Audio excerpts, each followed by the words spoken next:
अस्सलाम वालेकुम class 6 we are doing exercise 7C। पिछले लेक्चर में आपने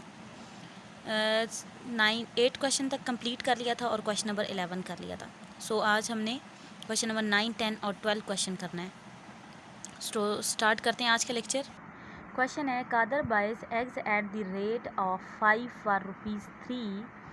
eight the rate of 5 for rupees 3 का मतलब ये है कि कादर ने जो एग बाई किए हैं, इट मीन्स वो कॉस्ट होगी उसकी, और वो एट द रेट ऑफ 5 यानी 5 एग लिए फॉर रुपीज़ 3, यानी 5 एग जब उसने लिए तो वो 3 रुपीज़ के बन रहे थे। ठीक है, ये eight the rate of 5 for rupees 3 clear हुआ कि इट मीन्स 5 एग लिए और वो कितने रुपीज़ के 5 एग लिए, 3 रुपीज़ के। एंड सेल्स, अब नेक्स्ट पार्ट हमारा आता है सेल्स। अब सेलिंग प्राइस हमें गिवन होगी, पहले कॉस्ट प्राइस गिवन थी एट 75 पैसाज ईच, और हर एक एग को 75 पैसा करके बेचा उसने। अब पहले हमें रुपीज़ में गिवन है, सो पहले उसकी जो 5 एग की प्राइस होगी हमें पैसा में क्लियर करनी होगी, पैसा में लेके आनी होगी, देन हम उसकी सेलिंग प्राइस से उसका कंपैरिजन कर सकते हैं। यूनिट सेम होना चाहिए, इधर रुपीज़ है तो इधर पैसा है, सो यूनिट हम दोनों पैसा बना लेंगे। Then find the percentage gain और लॉस। फिर हमने चेक करना है कि क्या सेलिंग प्राइस ज़्यादा है या कॉस्ट प्राइस ज़्यादा है।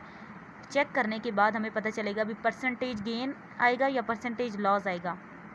सो सबसे पहले हमें जो गिवन था, स्टार्ट करते हैं इस क्वेश्चन को। जब तो हमें पता चला कि Kadar buys egg at the rate of 5 और रुपीज़ 3, यानी उसकी कॉस्ट प्राइस थी, और कितने एग की कॉस्ट प्राइस हमें गिवन है, 5 एग्स की। सो हम लिखते हैं कॉस्ट प्राइस ऑफ 5 एग्स, वो कितनी थी, ₹3।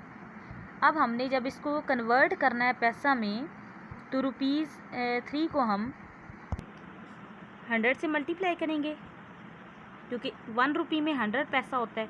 सो 3 रुपीज़ में 300 पैसा आ जाएंगे।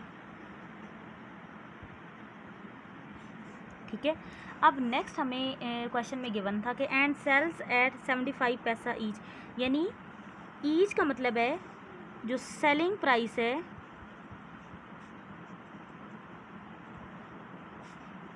Of 1 egg, each mean 1 egg, वो है 75 पैसा। ठीक है, अब हमने कितने एग्स के लिए, उसने कितने एग खरीदे थे, 5 एग ना, हमने इट मीन्स 5 एग के लिए उसकी सेलिंग प्राइस लेनी है। तो सेलिंग प्राइस ऑफ 5 एग्स, तो 75 मल्टीप्लाई 5 आ जाएगा, विच इज़ 75 मल्टीप्लाई 5, 5 ज़ा 25, 2 कैरी, 5 7 ज़ा 35, 2 37, 375 आ जाएगा। ये आगे सेलिंग प्राइस। अब ये हमारी थी कॉस्ट प्राइस, ये हमारी सेलिंग प्राइस। अब चेक करें सेलिंग प्राइस ज़्यादा है या cost price, obviously it is selling price जो ज़्यादा है। सो हमने लिखा कि सेलिंग प्राइस क्योंकि हमारी ज़्यादा आ गई कॉस्ट प्राइस से, सो गेन और प्रॉफिट का मतलब यही होता है ना। सो इट मीन्स गेन उसको हो रहा होगा, और गेन कैसे फाइंड होगा, सेलिंग प्राइस में से कॉस्ट प्राइस को माइनस करना होगा। तो 375 माइनस 300 किया तो हमारे पास 75 पैसा उसका गेन आया। अब ये जस्ट गेन है, हमने अभी गेन परसेंट निकालना है। गेन परसेंटेज अब निकालनी है, तो उसका फार्मूला होता है gain over cost price multiply 100%। Gain आ गया 75, कॉस्ट प्राइस यहाँ पे 300 है, मल्टीप्लाई 100% फार्मूला का। अब हमें पता है कि ये ज़ीरो क्रॉस कटिंग में कैंसिल हो गए, तो जस्ट 75/3 रह गया। तो हमारे पास 75/3% है। अब 75 अंदर रख के 3 से डिवाइड करना है, 3 2 ज़ार 6, 5 नीचे ले लिया, 3 5 ज़ार 15। सो हमारे पास 25% गेन आ जाएगा, गेन परसेंटेज आ गई 25%। ठीक है, ओके। क्वेश्चन नंबर 10 है Saira purchases some lemons for ₹50। Saira ने 50 रुपीज़ के कुछ लेमन लिए, कितने लिए अभी नहीं पता हमें। लेमन कितने थे, 10 से 15 लेमन उसको उसमें मिले, 50 रुपीज़ में कितने लेमन मिले ये अभी नहीं क्लियर। लेकिन उसके बाद लिखा हुआ है eight the rate of 3 for ₹। अब यहाँ पे हमें क्लियर हुआ, थोड़ी सी हमें हिंट मिला है कि एट द रेट ऑफ 3 यानी 3 लेमन मिले हैं फॉर अ रुपी, यानी 1 रुपये के 3 लेमन उन्होंने रखे हैं। अब उसने टोटल 50 रुपीज़ के अगर लेमन लिए हैं और 1 रुपये में 3 लेमन मिल रहे थे, तो 50 रुपये में कितने लेमन मिलेंगे? 150। ऐसी ही बात है ना। And sells them at 5 for rupees 2, यानी सबसे पहले हमें पता चला कि जो 150 लेमन्स की कॉस्ट प्राइस थी ना, वो 50 रुपीज़ थी। 150 लेमन ही उसने टोटल ख़रीदे ना, और कितने रुपए के ख़रीदे? 50 रुपीज़ के। नेक्स्ट हमें सेलिंग प्राइस दी गई कि वो सेल कर रही है एट 5 फॉर रुपीज़ 2। 5 लेमन दे रही है कितने रुपए के? 2 रुपये के। 2 रुपीज़ के 5 लेमन दे रही है। फिर हमने चेक करना है इसकी, फिर 150 लेमन्स के लिए उसकी फिर हम सेलिंग प्राइस निकालेंगे। फिर चेक करना है कि हमारी गेन आ रही है, लॉस आ रही है। फिर उसी तरह गेन होगा तो गेन परसेंट, लॉस होगा तो लॉस परसेंट निकालना होगा। सो सबसे पहले हम लोग यहाँ से चेक करते हैं कि at the rate of 3 for a rupee है ना, कि 3 लेमन्स की कॉस्ट प्राइस क्या आ रही थी? कॉस्ट प्राइस ऑफ 3 लेमन्स वो आ रही थी ₹1। 1 रुपी का मतलब है R rupee mean 1 rupee. And उसने ख़रीदे अब 50 रुपीज़ के हैं। इट मीन्स हमने अब चेक करना है कि टोटल लेमन कितने ख़रीदे गए। ये उसकी टोटल कॉस्ट थी, ठीक है। वो अब चेक करनी है कि कितने लेमन्स की कॉस्ट थी।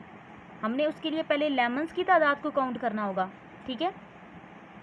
सो अब चूँकि हमें पता है कि 1 रुपये में 3 लेमन्स आ रहे थे, तो 50 रुपीज़ में कितने आएंगे, ठीक है। सो आपने जो टोटल लेमन्स लिखने हैं ना, ताकि हमें पता चले कि टोटल कॉस्ट कितनी आएगी, उसके लिए पहले टोटल लेमन्स की तादाद हमें पता होनी चाहिए। सो टोटल लेमन करने के लिए आपने अब 1 रुपये में 3 लेमन आ रहे हैं, तो 50 रुपये में हमें 150 लेमन मिलेंगे, यानी 50 मल्टीप्लाई 3 करके, ठीक है। ₹50 मल्टीप्लाई 3। 1 रुपये में अगर 3 लेमन आ रहे हैं तो 50 रुपीज़ में 50 मल्टीप्लाई 3 होगा 150। अब हमने फिर फाइंड करना है कि हमारी जो कॉस्ट है 150 लेमन्स की कितनी थी। तो वो स्टार्ट में बिल्कुल हमें बताया गया कि वो उसने सम लेमन परचेज़ किए ₹150 के, तो कॉस्ट उनकी आ गई 150 रुपीज़, ठीक है। 150 लेमन की 50, ठीक है। अब नेक्स्ट हमने आ जाना है सेलिंग प्राइस की तरफ। कॉस्ट प्राइस हमें पता चल गया 150 लेमन की। अब सेलिंग प्राइस है 5 फॉर रुपीज़ 2, यानी 5 लेमन उसने 2 रुपीज़ में सेल आउट किए हैं। सेलिंग प्राइस ऑफ 5 लेमन हमें दी हुई है ₹2। फिर सेलिंग प्राइस ऑफ हम पहले 1 लेमन फाइंड करते हैं, तो हमारे पास आ जाएगा 2/5। और हमें 150 लेमन्स की सेलिंग प्राइस फाइंड करनी है, तो सेलिंग प्राइस ऑफ 150 लेमन्स, तो 2/5 मल्टीप्लाई 150 हो जाएगा। 5 1 is 5, 5 3 are 15 और 0 और 32 are 60। इट मीन्स इनकी प्राइस क्या आ जाएगी? ₹60, ठीक है। ₹60 आ जाएगा। अब हमें सेलिंग प्राइस यहाँ पे फाइंड होगी, ये और कॉस्ट प्राइस भी, ठीक है। ये सेलिंग प्राइस थी, वो कॉस्ट प्राइस थी।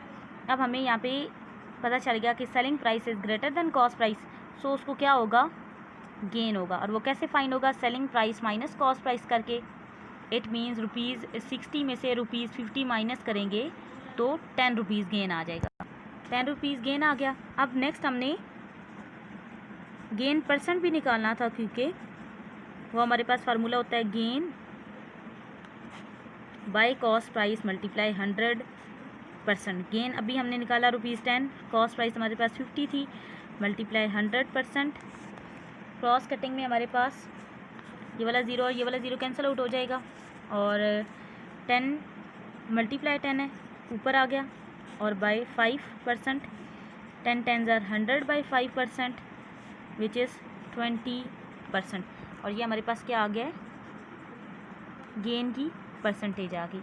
सो हमारा गेन भी आ गया ₹10 का, और गेन परसेंटेज 20%। ये दोनों हमारे आंसर हैं। नेक्स्ट क्वेश्चन नंबर 12 है, a pair of shoes which cost ₹320 was sold at a loss of 5%. What was the selling price if it were sold at the profit of 20%? Find the gain percent if it were sold for ₹360.